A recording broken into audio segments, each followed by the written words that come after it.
भारत माता की। मैं सबसे पहले मंच पे विराजमान अम्बाला शहर के विधायक श्री असीम गोयल जी का और मनदीप सिंह भाटिया जी का, जो डिवीजनल रेलवे मैनेजर हैं, आप सबों का, हमारे जितने भी शहर के अम्बाला वासियों का, हमारे पार्षद, सभी अतिथिगण जो आए हैं इस कार्यक्रम में, आप सबका धन्यवाद भी करता हूं और स्वागत भी करता हूं। देखिए, अम्बाला मेरा घर है, अम्बाला मेरी कर्म भूमि भी है, मैं यहाँ पढ़ा भी हूँ और अम्बाला वासियों ने हमेशा मुझे प्यार दिया है। आज का दिन एक बहुत ही महत्वपूर्ण दिन है, सिर्फ अम्बाला के लिए नहीं, देश के लिए, पूरे देश के इतिहास के लिए।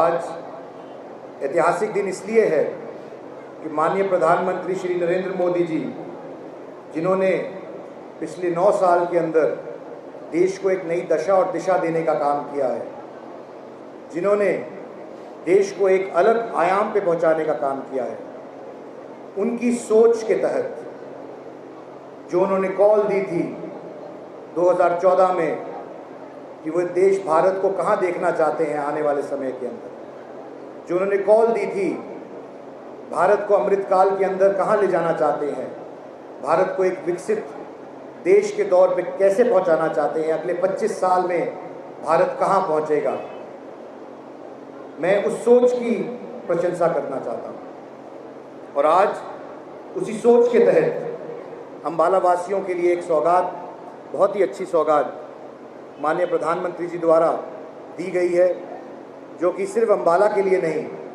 पूरा अम्बाला डिवीज़न के लिए तकरीबन 16 ऐसे स्टेशन 900 करोड़ की लागत से पूरे अम्बाला डिवीज़न के अंदर उनका नवीकरण होगा। चंडीगढ़ में भी 516 करोड़ की लागत से होगा और अम्बाला शहर का भी रेलवे स्टेशन, जो एक तरीके से बहुत ही बुरे हाल में था, उस पर भी 22 करोड़ की लागत से राशि से इसका नवीकरण होगा। लेकिन मैं आपके सामने बात रखना चाहता हूँ कि किस तरह प्रधानमंत्री जी ने सिस्टमैटिकली देश को आगे बढ़ाने का काम किया है, किस तरीके से प्रधानमंत्री जी ने किस सोच के तहत देश को बढ़ाने का काम किया है। मैं बात करूं चाहे जनधन योजना की, जहां तक मेरे ख्याल से 48 करोड़ खाते आज खुल चुके हैं। मैं उदाहरण इसलिए देना चाहता हूं जनधन योजना का कि व्यवस्था को बदलने की सोच कहां से आती है।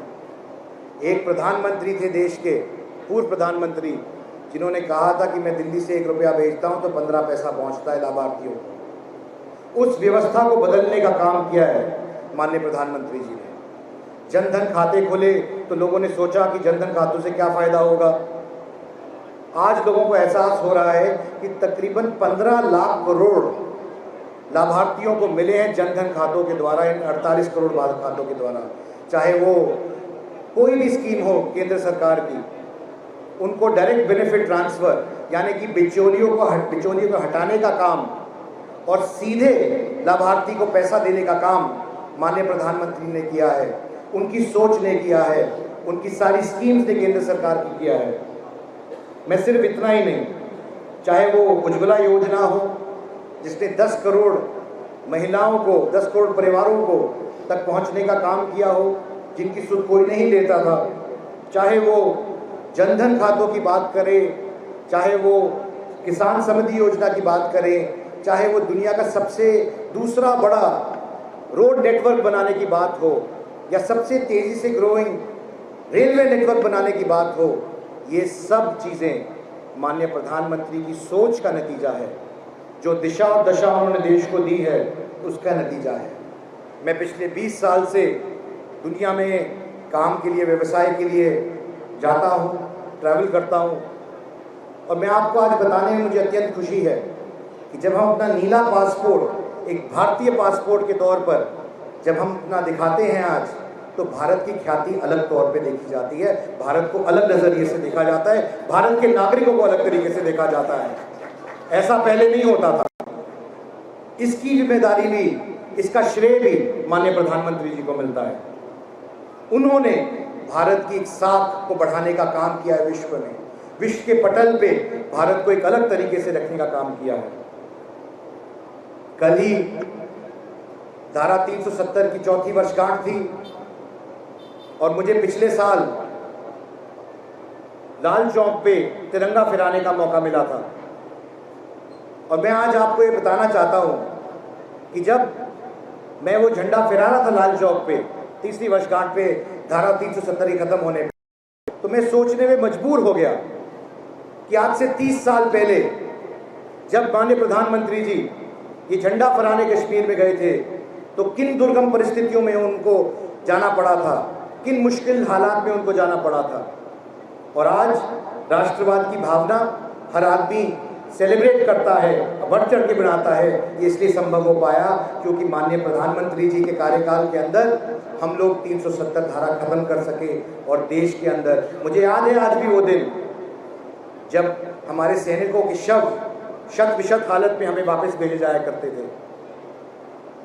और आज का भारत एक अलग भारत है।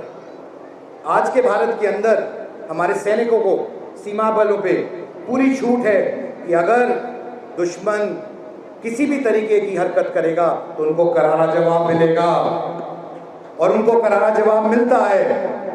ये है हमारे देश के प्रधानमंत्री, देश का नेतृत्व। आज अंबाला वासियों को ये सौगात जो माननीय प्रधानमंत्री द्वारा मिली है, मैं आप सबको उसकी शुभकामनाएं देना चाहता हूं। और चूंकि अंबाला मेरा संसदीय गोद या क्षेत्र भी है एक राज्यसभा सांसद के तौर पर, तो मैं आश्वस्त करता हूं आज इस मंच से कि अंबाला शहर और धूलकोट दोनों स्टेशनों के लिए, उनके नवीनीकरण के लिए भी और ट्रेनों को रोकने के लिए भी जो भी प्रयास होंगे, मैं अपने स्तर पर प्रत्यक्ष तौर पर अप्रत्यक्ष तौर पर दोनों तरीके से मैं आपके लिए ज़रूर आपकी बात रखूंगा। देश की सबसे ऊंची पंचायत पे, देश के सबसे बड़े संसद पे।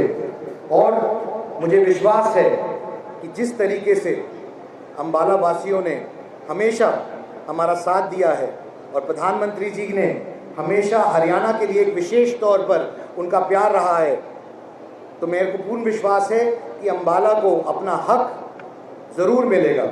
मैं धन्यवाद करना चाहता हूं पुणे माननीय रेल मंत्री अश्विनी वैष्णव जी का, जिन्होंने जब भी मैंने कोई बात उनके सामने रखी है अपने हल्के की, उन्होंने हमेशा बहुत ही संवेदनशीलता से उस मुद्दे को सुना और उस पर काम करने का काम किया है।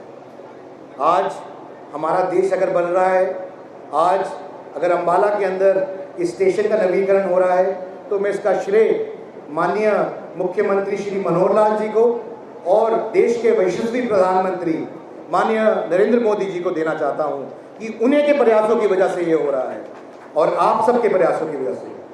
मैं पुणे बहुत ज़्यादा समय ना लेते हुए, समय का अभाव है, आप सबका धन्यवाद करना चाहता हूं और आश्वस्त करना चाहता हूं कि आने वाले समय में भी ऐसे और बहुत से कार्यक्रम आएंगे, ऐसे और बहुत सी चीज़ें आएंगी अंबाला वासियों के लिए, जिससे उनका गौरवान्वित होने का मौका मिलेगा।